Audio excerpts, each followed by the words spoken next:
एक बात बताऊं, अच्छा मैं कितने दिनों से प्रचार कर रहा हूं? मैं 1 महीने से। आप कितने महीने से मेरे पीछे देख रहे हैं? लोग पड़े हुए हैं, कितने महीने से देख रहा हूं? क्या मेरे चेहरे पर आप कोई शिकस्त देख रहे हैं? मैं क्या कर रहा हूं? मैं रोज आपके लिए हंस हंस के यहां पे प्रचार करके चला जाता हूं, लेकिन शाम को मैं भी इंसान हूं, जाके घुटने टेक कर परमेश्वर के सामने रोता हूं।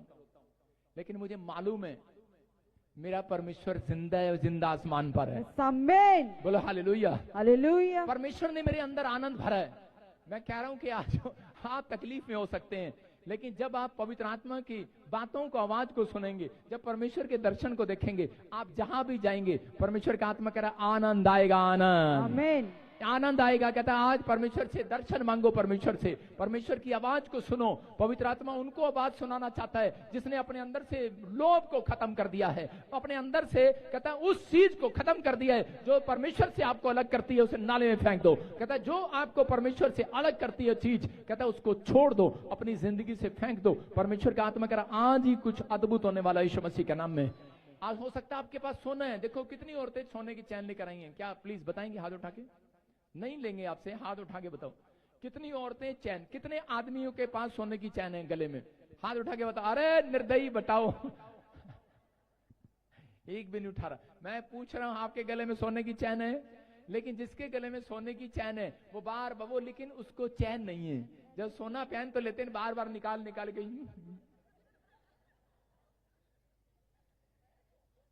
यहां चलती रहती है, सोचती रहती है, ऐसे सोना लेके ना ऐसे बैठी रहेगी और करते हैं कि नहीं ऐसे? इसके अंदर सोना तो है लेकिन चैन नहीं है। कह रहा चैन तो है गले में लेकिन चैन कोई और ले गया है। कह रहा लेकिन आज रात आपका खोया हुआ चैन वापिस आने वाला चर्च। कह रहा आपकी डिमांड पूरी होने वाली है। आमीन। मुंह मांगा वरदान मिलने वाला, आमीन बोलने वाले। आमीन। क्या आपकी आमीन ऊंचा है कि नहीं चर्च? आमीन। जितने हालेलुया बोल रहे हैं आजाद हो जाओ आज। हालेलुया। परमेश्वर का आत्मा है आज आपके जीवन में बात करता है। मैं आपको बताता हूं लोग ऐसे हैं, कितने कंजूस हैं, परमेश्वर के लिए कुछ करना नहीं चाहते, फिर कहते हैं परमेश्वर में सुख नहीं मिल रहा, चैन नहीं मिल रहा। परमेश्वर ने आपको मसीह में इसलिए बुलाया, आपका बिजनेस बंद था अब बिजनेस चलेगा, आपका गाड़ी नहीं चल रहा था अब चलेगा, आपके जीवन में आशीष आएंगी। मैं कह रहा हूं कि लेकिन परमेश्वर क्यों देना चाहता है कि ताकि आप परमेश्वर के कामों में सहयोग करो। जब आप दशमांश देते हैं और उसी समय परमेश्वर को आप दिखाते हैं कि मैं कंजूस नहीं हूं, मैं परमेश्वर कह रहा कि मैं धन के पीछे नहीं हूं, मैं धन के पीछे नहीं हूं, मैं किसी लालच के साथ जुड़ा नहीं हुआ। जब आप परमेश्वर के पास आते हैं और परमेश्वर की महिमा करते हैं, अगर आप 2 लोगों को रोज गवाही देते हैं, सुसमाचार सुनाते हैं, आप बताते हैं कि परमेश्वर मैं स्वार्थ के लिए यहां पर नहीं आया हुआ, मैं तेरे काम करने के लिए आया। परमेश्वर ने आपको सेवकाई में, कहता हो सकता है कि आप सेवा ना करते हो, आप नौकरी करते हो, आप जॉब करते हो, लेकिन परमेश्वर आपको कहता है कि अपनी बुलाहट देना चाहता है, आप लोगों तक जाएं और प्रभु यीशु मसीह का सुसमाचार सुनाएं कि वो जिंदा परमेश्वर है। लेकिन आज बहुत सारे लोग दुख इसलिए भोग रहे हैं, मसीह लोग आज भी सुख उनकी लाइफ में इसलिए नहीं है, घर में कलेश, इधर जाते बरकत नहीं है, पैसा नहीं है, प्रॉब्लम है। कारण क्योंकि वो परमेश्वर के कामों में हेल्प नहीं करते। आज जितने लोग परमेश्वर के कामों में हेल्प करते हैं, परमेश्वर उनकी जिंदगी में कहता है बरकतों को भेजता है यीशु मसीह के नाम में। जब हम बोलते हैं साउंड दे दो, कोई साउंड देने वाला है, कोई भी हाथ नहीं उठाता। आप देखो मूसा को परमेश्वर ने कहा, मूसा को परमेश्वर ने कहा जा तू मेरा प्रचार करेगा, और मूसा के पास 1,42,000 की कलीसिया हो गई। अब पहले मूसा आवाज लगाता था, हेलो, सब सुनते थे, लेकिन जब दूर तक उसकी आवाज कैसे जाएगी? लेकिन दूर तक आवाज नहीं जा सकती थी। मैं कह रहा हूं कि मेरे पास 100 लोगों का चर्च था, मैं बोलता था तो सबको आवाज आती थी, लेकिन अगर मेरे पास अब लाखों लोगों के लिए मैं मीटिंग करता हूं, क्या आवाज जा सकती है? हेलो, नहीं जा सकती। आपका साउंड में दिया हुआ बीज कहते हैं कि बहुत सारे लोगों तक सुसमाचार लेकर जाता है यीशु मसीह का नाम।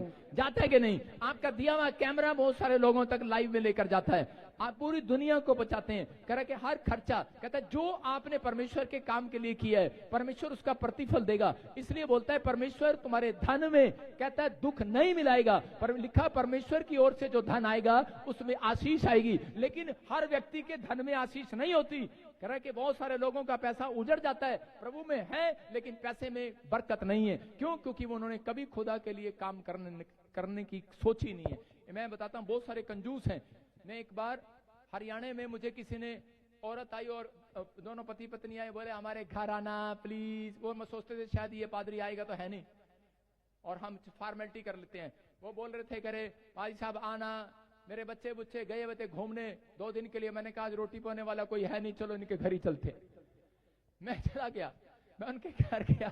मैं जब उनके घर गया, उन लोगों ने ओहो चावल थाली में रख दिए। मैंने कहा सब्जी आएगी आएगी आएगी, 2 मिनट 5 मिनट। हमारे हरियाणा में कहावत है, जब भी कोई नौता दे खाने में बुलाए तो सुबह खा के न जाओ, खाली पेट जाओ, ज्यादा खाओ। तो हमने भाई साहब कुछ खाया ही नहीं सवेर से। मैंने कहा मम्मी बनाना कुछ ना, आज तो कहीं नौता है हमारा, आज तो कहीं दावत पर है। और जब गया तो वहां मैंने जाके देखा कि जब खाना, मैंने कहा आज चावल आ रहे चावल आ रहे। मैंने कहा भाई साहब हाँ चावल दो। मैं शर्म के मारे बोला नहीं। और वो आदमी भी ऐसा चावल लेके बैठा, पत्नी अंदर से आवाज लगा रही, और कुछ है क्या? और आदमी कह रहा नहीं नहीं बहुत कुछ है। मैंने कहा है? और आदमी को मैं देख रहा था, उसने पानी के साथ शुरू कर दिया, चावल खा रहा ऊपर से पानी पी रहा। मैंने कहा लगता है भाई इतनी देर होगी, 2 बज गए, पेट का बाजा ना बजे, चावल ही खा लूं और चलता बनूं यहाँ से। मैंने भाई साहब वो चावल ही खाने शुरू कर दिए, पानी पीना शुरू कर दिया। और जब खा खो लिया, थोड़ी देर में आवाज आ रही, मुर्गा ले आऊं क्या, मुर्गा ले आऊं क्या? मैंने कहा तेरा भला हो जा। मैंने कहा बोब तो खा लिया, मुर्गा कहाँ से लाएगी अब? वो देखा क्या सच्ची में मुर्गा ले आई। और वो भाई साहब जिंदा ले आई, मार के भी नहीं लाई, जिंदा कुकड़ू को कर रहा। मैंने कहा इसका क्या करेंगे? कह रहे यीशु मसीह ने कहा जो बच जाए, कह रहा फेंकना नहीं है, उसे पक्षियों को दे दो। मैंने कहा अच्छा, वो मुर्गा खा रहा वहां पर जो हमारा बच्चा पूछा था। मैंने कहा ऐसे कसाई मिल गए, ऐसे कंजूस मिल गए, आशीष कहां से मिलेगी, बरकत कहां से आएगी? पादरी के पेट में तो कुछ गया नहीं, बरकत कहां से आएगी? अरे भाई जब परमेश्वर के कामों में हेल्प नहीं किया, जब पादरी की कोई मदद नहीं किया, भूखा भेज दिया, आपके घर में गरीब आया भूखा भेज दिया, रिश्तेदार आया चल बे इधर को, कहता 200 रुपया भी नहीं दिया, उसको 100 रुपया देकर तो भेजो, नहीं है तो कम से कम उसके लिए दुआएं करके भेजो। परमेश्वर का आत्मा कहता है फिर दुआएं कहां काम करेंगी आपकी, कहां धन की आशीष आपके जीवन में रहेगी? अपने पड़ोसी को बोलो कंजूस नाली में निकल जा। मैं कह रहा हूं जो कंजूस मिले आपको नाली में फेंक दो उसको। आज आपको समझना है, कहता है कि अगर आप अपनी लाइफ में कुछ करना चाहते हैं, सुख देखना चाहते हैं, धन में सुख देखना चाहते हैं, बिजनेस में सुख देखना चाहते हैं, बच्चों में, परिवार में, हेल्थ में सुख देखना चाहते हैं, तो आप कहता है परमेश्वर के नजदीक जाएं, प्रार्थना करें, लेकिन अपना कर्म सही करें। जब आप अपने गंदे चरित्र को, गंदे स्वभाव को, कंजूस पने को भी नाले में फेंक देते हैं, परमेश्वर का आत्मा कहता है कि जा याकूब, मैंने देख लिया तेरा मन, कहता है मैं तेरे घराने में तेरी भेड़ बकरियों को बढ़ाऊंगा यीशु मसीह के नाम में। और बढ़ता चला गया मूसा के साथ। कह रहा है भजन संहिता 119 के 59 में लिखा कि यहाँ पर कह रहा है कि 59 में लिखा साम चैप्टर में कि यहाँ पर क्या बोल रहा है मूसा? हाँ मैंने अपनी चाल चलन को सोचा और तेरी चितौनियों का मार्ग लिया, मैंने तेरी आज्ञाओं को मानने में विलंब नहीं फुर्ती की है। बोलो हालेलुया, हालेलुया। यहाँ पर क्या कर रहा है? कहता है इसका मतलब ये मूसा जो है राजमहल में रहता था, और राजमहल में रहने के बाद ये राजकुमार है, बड़े बड़े महंगे सोफे पर सोता है, बड़े बड़े सोफे पर बैठता है, बड़े बड़े बेड पर, सोने की थाली में उसके पास खाना आता है, लेकिन रात को ये सो नहीं पाता। इसको बेचैन कर दिया है एक आत्मा ने। आज हो सकता है आपके पास सब कुछ हो, लेकिन बेचैन हो जाते हो रात को सोने की टाइम, आप डिप्रेशन में हो, आपको चिंता हो, निराशा हो। यहाँ मूसा कह रहे कि उस समय बेचैन हो गया, और उसी समय आकर उठकर कहने लगा कि परमेश्वर के मेरे साथ ये बेचैनी क्यों? कहता है मुझे लाइफ में सुख चाहिए। और उसी समय परमेश्वर ने कहा जा निकल जा। कहता है कि बहुत सारे लोगों को सुसमाचार सुना, लेकिन नहीं सुना पा रहा था, फिर भी अड़ा हुआ था, फिर भी कहीं ना कहीं इसके जीवन में कोई ना कोई स्वभाव ऐसा था कि ये ना कर रहा था। लेकिन उसी समय एक टाइम ऐसा आया कि इसके जीवन में एक स्पीड ब्रेकर आ गया, इसने एक आदमी की हत्या कर दिया। और उसके बाद कहता है कि ये दौड़ा पहाड़ी पर प्रार्थना करने के लिए गया, लेकिन उसी समय प्रार्थना कर रहा है, स्पीड ब्रेकर आ गया। लेकिन उसी समय कह रहा है कि परमेश्वर कि मैं समझ गया, आज से मैं अपनी चाल चलन पर सोचूंगा, आज से मैं अपने कैरेक्टर पर सोचूंगा, मैं अपने चरित्र पर सोचूंगा, मैं अपने स्वभाव पर सोचूंगा। आज मसीह में हैं लोग, लेकिन मसीह को बदनाम करते हैं। आज भी मिस्र को छोड़ा है, लेकिन आज मिस्र उनके अंदर रहता है। जब मिस्री के इजरायली मिस्र को छोड़कर आए थे, तो उस समय में उनको वहां से छोड़कर आने के बाद कहते थे वहां तो मूली बहुत अच्छी थी, गाजर बहुत अच्छी थी। आज भी बहुत सारे लोग कह रहे कि मसीह लोग यहाँ पर आ गए, लेकिन 2 मिनट लगाते हैं लांछन लगाने में किसी पे। 2 मिनट मसीहत उनके अंदर है। अरे इतने गंदे हो गए, बोलने हम नाम के पादरी हैं, और इतनी चाल चलते हैं, इतनी चाल चलते हैं। अरे ऊपर वाला देख रहा है, वो जिंदा मुर्गा भेजेगा तुम्हारे पास। कहता है कि सुनो, कहता है लेकिन आपको विश्वास करना है। कहता है अगर आपका चाल चलन मूसा की तरह, कहता है आपने नहीं ध्यान दिया तो स्पीड ब्रेकर आ जाएगा। परमेश्वर का आत्मा कहता है कि उसी समय मूसा ने जब कहा, परमेश्वर मैं अपने चाल चलन पर सोचूंगा, नाले में फेंक दूंगा सुगंधित नाल चरण को, अपने इस समय उस स्वभाव को नाले में फेंक दूंगा। और उसी समय परमेश्वर ने कहा जा, अब स्पीड ब्रेकर नहीं आएगा, तेरी गाड़ी आज के बाद स्पीड पकड़ेगी यीशु मसीह के नाम में। मैं कह रहा हूं आज आपकी लाइफ के लिए, हो सकता है आपके बिजनेस में कोई स्पीड ब्रेकर आ गया हो, दुकान ना चल रही हो, बिजनेस ना चल रहा हो, बच्चे की पढ़ाई में स्पीड ब्रेकर आ गया हो, आप कोई काम करना चाहते हो, हेल्थ में चंगाई ना मिल रही हो, आपको लग रहा है कि सब कुछ रुक गया है। लेकिन आज रात मैं आपके लिए भविष्यवाणी कर रहा हूं, जितने आज अपने चाल चलन को फेंक दिया, जितने अपने गंदे स्वभाव को फेंक दिया, संसार की अभिलाषाओं को फेंक दिया, पवित्र आत्मा कह रहा है कि आज रात से कहता है परमेश्वर, कहता है तुम्हारी गाड़ी तुम्हारे रिश्तेदारों से ज्यादा स्पीड पकड़ेगी अब यीशु मसीह के नाम में, तुम्हारे पड़ोसियों से ज्यादा स्पीड पकड़ेगी। कहता है कि स्पीड पकड़ेगी, जो बिजनेस रुका हुआ है मैं कह रहा हूं वो बिजनेस दौड़ेगा दौड़ेगा दौड़ेगा, जो बच्चा रुका हुआ है पढ़ाई में कह रहा दौड़ेगा दौड़ेगा, आपकी स्पीड बढ़ेगी यीशु मसीह के नाम में। कह रहा आज चिंता न करना, आप हाथ उठा रहे हैं, हमारी सेवकाई दौड़ेगी यीशु मसीह के नाम में।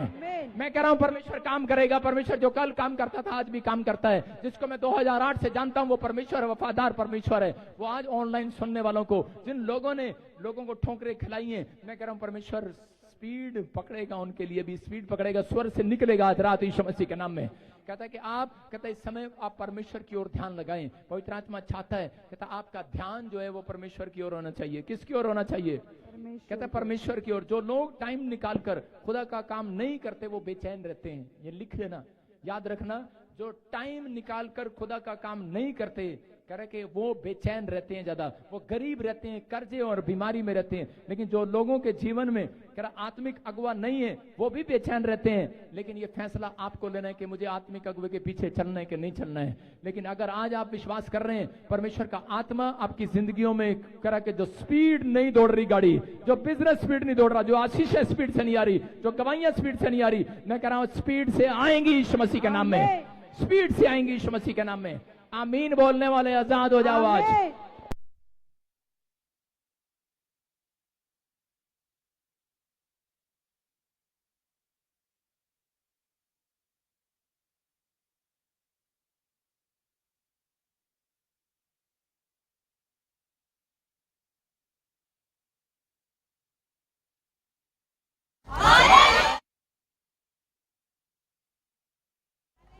कहता है परमेश्वर का आत्मा विश्वास करने वालों पर ब्लेसिंग देता है। उत्पत्ति की किताब में लिखा अब्राहम क्या कर रहा था? अब्राहम के घर में आशीष कह रहा कब आई? अब्राहम ने जब अपना सारा कुछ कहता लूत को दे दिया। हो सकता है आपने अपना परिवार, अपना घर, अपना बच्चा, अपनी चीजें कहता है कि आज भी सेव करके रखी हो, लेकिन परमेश्वर चाहता है कि आज बहुत सारे लोग अपनी चीजें कहता है जो भी है कहता है वो परमेश्वर के चरणों में चढ़ाएं। यहाँ पर लूत जो क्या कर रहा था? लूत क्या कर रहा था? लूत ने अपनी जो चीजें थी उस समय में परमेश्वर को चढ़ाई। और लूत ने जो क्या किया, लूत ने उस समय में जो चीजें थी वो परमेश्वर को चढ़ाता तो था, लेकिन उसका मन अच्छा नहीं था। और वो अब्राहम को जाकर कहने लगा, कह रहा अब्राहम कहता है कि मेरी लाइफ में कहता है बहुत सारे वॉलंटियर झगड़ा कर रहे हैं, भेड़ बकरियां हमारी बढ़ गई, हमारा घर बढ़ गया है। लेकिन उसी समय परमेश्वर के आत्मा ने उनसे बात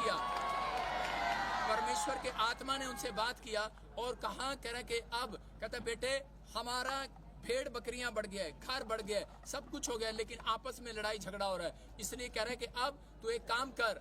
उसने कहा अब तू एक काम कर और अलग हो जा, यहाँ से अलग हो जा।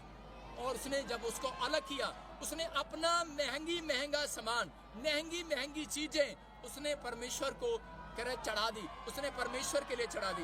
मैं आज उन लोगों से बात कर रहा हूँ जो लोग इस समय ऑनलाइन जुड़े हुए हैं, जो लोग ऑनलाइन देख रहे हैं, जो लोग चर्च में खड़े हैं, परमेश्वर उनकी जिंदगियों में चमत्कार कर रहा है, आशीषें दे रहा है यीशु मसीह के नाम में। सबको जय मसीह की। मैं जतिन बब्बर और आप देख रहे हैं मसीह परिवार चैनल। जैसे कि आप सब जानते हैं कि मैं इस चैनल पे प्रभु के अलग अलग दासों की वीडियोस डालता हूं, तो अगर आपको हमारा चैनल अच्छा लगता है तो आप इस चैनल को ज़्यादा से ज़्यादा सब्सक्राइब जरूर करें, ताकि आप प्रभु के वचन को सुन सके। वीडियोस को ज़्यादा से ज़्यादा शेयर करें ताकि जिन लोगों तक वचन नहीं पहुंचा उन तक भी वचन पहुंच सके। सबको जय मसीह की। एक बार मैं आपसे दोबारा कहूँगा कि इस चैनल को सब्सक्राइब जरूर करें और वीडियोस को ज़्यादा से ज़्यादा शेयर करें। जय मसीह की।